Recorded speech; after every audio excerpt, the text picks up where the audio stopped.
Hello friends. आज मैं आपके सामने एक और मुद्दा लेके आया हूँ, आर्टिकल 370 का। वैसे तो ये मुद्दा काफ़ी पुराना हो गया है, लेकिन फिर भी जो भी घटनाक्रम हुआ उस समय जब ये लागू हुआ, तो उससे कई लोगों की सोच सामने उभर के आई और उसी पे मैं कुछ बोलना चाहता हूँ। जैसे कि मतलब उसके लोगों के दिलो दिमाग में क्या चल रहा था, ये पता चला। आपने देखा होगा कि जब आर्टिकल 370 लागू हुआ कश्मीर में और वहाँ के नेताओं को नज़रबंद कर दिया गया, तो उस समय पूरे वर्ल्ड पॉलिटिक्स में भूचाल आया। पाकिस्तान ने भी उस मुद्दे को काफ़ी उठाया और यूरोपियन यूनियन कंट्रीज ने तो यहाँ तक बोला कि वो अपना एक डेलीगेशन भारत भेजना चाहते हैं और ये देखना चाहते हैं कि कश्मीर में जो है ह्यूमन राइट्स का वायलेशन तो नहीं हो रहा है। और भारत ने उसको मना भी नहीं किया, लेकिन वो कह रहे थे कि हम अलग से जाना चाहते हैं, हमारे साथ कोई भी भारत की सेना का आदमी या वहाँ की पार्टी का दल का नेता ना हो पाता, तो उनको मना कर दिया गया।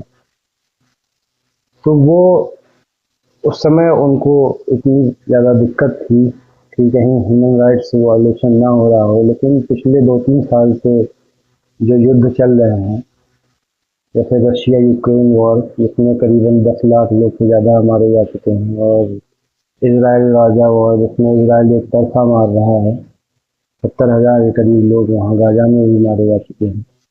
लेकिन वहाँ पे कुछ ऐसा मुद्दा नहीं उठा ह्यूमन राइट्स वायलेशन का, जबकि वहाँ से हमेशा यही खबर आती कि लोग खाना खाने के लिए लाइन में लगे होते हैं, उनको गोलियाँ चल जाती हैं।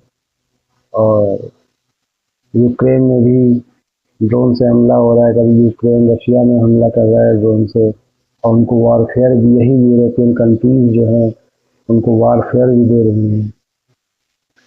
और ऐसे ही अफ्रीका में भी बहुत सी जगहों पे भुखमरी के हालात हैं। तो इससे ये इस सोच का पता चलता है कि यूरोपियन यूनियन की जो कंट्रीज हैं उनका भारत के लिए डबल स्टैंडर्ड है। एक मानक वो अपने हित के लिए रखती हैं और दूसरा मानक रखती हैं जिससे जो कंट्री डेवलप हो रही हैं उनको कैसे रोका जा सके। तो हम लोगों को इस चीज़ में ध्यान रखना चाहिए, क्योंकि हम लोग हमेशा जो स्टैंडर्ड लेके चलते हैं कि हमको उन कंट्रीज़ की बराबरी करनी है, यूरोपियन कंट्रीज़ की बराबरी करनी है, लेकिन वहाँ की कंट्रीज़ के लोग भी मतलब डबल स्टैंडर्ड रखते हैं। वहाँ की कंट्रीज़ के लोग डबल स्टैंडर्ड रखते हैं, बस उसको छुपाने में वो माहिर है।